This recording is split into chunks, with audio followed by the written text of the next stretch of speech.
Hey friends, it's Justin and welcome back to my YouTube channel. I am so excited today to be celebrating the brand new Altenew April 2026 release with a video hop, and we are giving away $300 in prizes. If you want to go ahead and enter to win one of those gift cards, just leave a comment down below. Now for today's card, we're going to be using the Paper Echoes Stencil, the Wholesome Sentiments Mother's Day Edition stamp and die set, and the Butterfly Ranunculus layering die set, which is part of the Keyhole system. Now, I do want to talk about the Butterfly Ranunculus die set because I adore how Altenew packages their products. You've got the acetate that's got all of the dies organized by which keyhole is for which flower. They've got instructions how each of the flower is layered and put together, color suggestions that relate to colors in the Altenew color catalog, and of course, it's just super pretty to keep on hand. Now I'm going to be taking some white cardstock and I'm going to die cut my first flower. I am going to take the dies for this flower. This is the one that's got kind of that standard keyhole look, putting it onto my white paper, tacking it down with just a little bit of low tack tape, and processing it through my die cutting machine off camera. Now here you can see all of the die cut sentiments and what those little keyholes actually look like. And those keyholes are truly key to making sure all of these dies layer perfectly together. Now I'm going to die cut out my second flower as well, and this is going to have a different keyhole shape. This one actually looks more along the lines of an arrow, so I'm going to make sure those petals get cut out. In addition though, we are also going to die cut out the flower stem that's going to sort of hold both of the flowering pieces together. So using just the scrap leftovers of my white paper, I'm going to tack those down and die cut them off camera. I'm going to keep them in a second tray to keep everything organized. Now, because I'm working with smaller die cuts, I've decided to use my stamp wheel and the grip mat to hold each of these little die cut pieces into place to begin my ink blending. We're going to start with some strawberry ink, and I am going to ink blend those on each of my little petals I've prepared. I am using a mini blending tool just because we have some smaller details that we're going to be blending, but I think you could probably get away with a larger blending tool to cover more surface area as well. Now, once I'm happy with the application of the strawberry ink, I'm going to put that pad away just for now and move on to the next darkest color, which is Dusty Rose. This is part of the same color family. I love how Altenew organizes their colors in sets of 4. It makes the guessing for color so much simpler. So I'm going to take that dusty pink ink and not blend it out as far as I did the strawberry ink, maybe about halfway to the edge of each of the petals. And once I'm happy, I'm going to move on to our final color, which is Blush Rose. Now this is the darkest ink we'll be using on our petals. I don't want to use a lot of it. I'm kind of keeping it concentrated in the center of each of the petals, but I really want to give that nice variation of color to really make the center of the petals pop. Now we're going to pull in paper bag ink to blend up what I believe is called the carpels of the butterfly ranunculus flower, and that is the circular center portion. I am going to take a mini blending brush and blend these two circles entirely with the paper bag color. Once I'm happy, I'm going to move on to caramel toffee, and we're going to blend up the layer that's almost like a half moon of sorts, and I'm going to use the caramel toffee to blend up one of the edges, and then the other edge I'm actually going to pull in the mini ink blending brush that we use, the paper bag, to get a little bit of that brown ink that's residual just onto the die cut and get it a little bit of shading. So here we have everything together, and we can begin assembling it.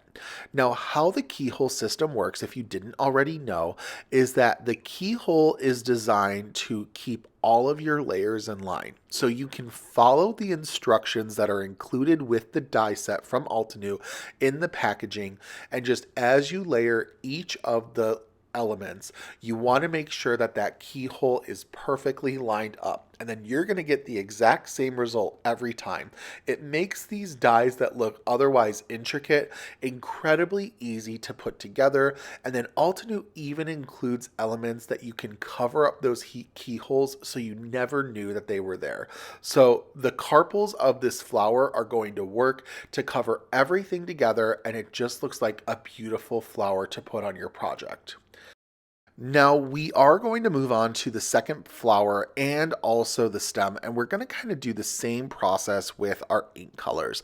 I'm going to start with strawberry, blending each of the petals with the strawberry ink, and then I accidentally jump right to using blush rose and I skip over dusty pink.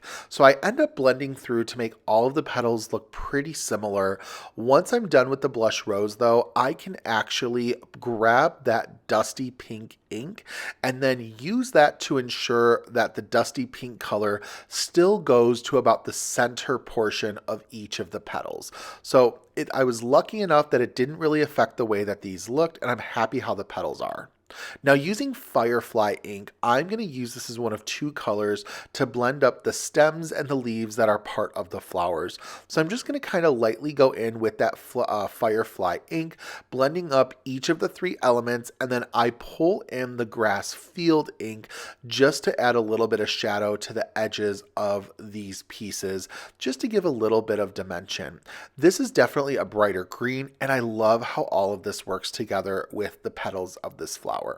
Now remember, the different keyholes for each of the designs, they have different keyhole designs. So this one is more of an arrow rather than an actual keyhole, and I'm able to line up all of the different die cuts to ensure that they line up perfectly with that arrow keyhole. Now, as I recommended earlier, it really helps having the packaging handy to ensure that each of these layers is put as intended. And of course, I do also apologize that my hair keeps peeking in on the bottom portion of the video. I just want to make sure that all of these elements are lined up appropriately. I have everything with this flower assembled on the stem, and I'm going to take the first flower that we assembled and adhere it to the left portion of this stem. I love the duo of these flowers. I love that one faces forward and the other one is sort of facing back, and I know they are going to just be so perfect on our final card. Now I'm going to take a clean piece of white paper and wisteria ink, and I'm going to blend the edges of this panel just to get some nice purple coverage. I think that this wisteria color is so perfect, and I want to make sure that I get that color around each of the edges of this panel and really have fun with some more ink blending. Here you can see how that wisteria ink has totally transformed this white piece of cardstock, and that we can move on to some stenciling with the Paper Echoes Stencil. So I am going to get my stencil all ready, and we are going to place it over our panel. Now, because this grip mat, of course, has grip to it, it helps hold our stencil in place as we ink blend with the hydrangea ink over top. Now, what I love, once again, is that Altenew has these coordinating ink colors in sets of 4. So hydrangea is the next darkest purple in this color collection. And I'm going to use the same blending brush to get some nice solid coverage of this hydrangea ink and sort of splotchy blend over my stencil. This is going to just be so perfect for a little bit of ink splattering as well. So I'm going to smush it on my glass mat, water it down, and take a clean watercolor brush just to help pick up that ink and splatter it onto the panel. I love how this looks. I always think that splattering gives some fun interest to your card, and also it dries pretty quickly, which makes it a super easy tactic. Now, I'm also going to pull in the brand new Wholesome Sentiments Mother's Day Edition stamp set to stamp out the sentiment that reads, "You're the best."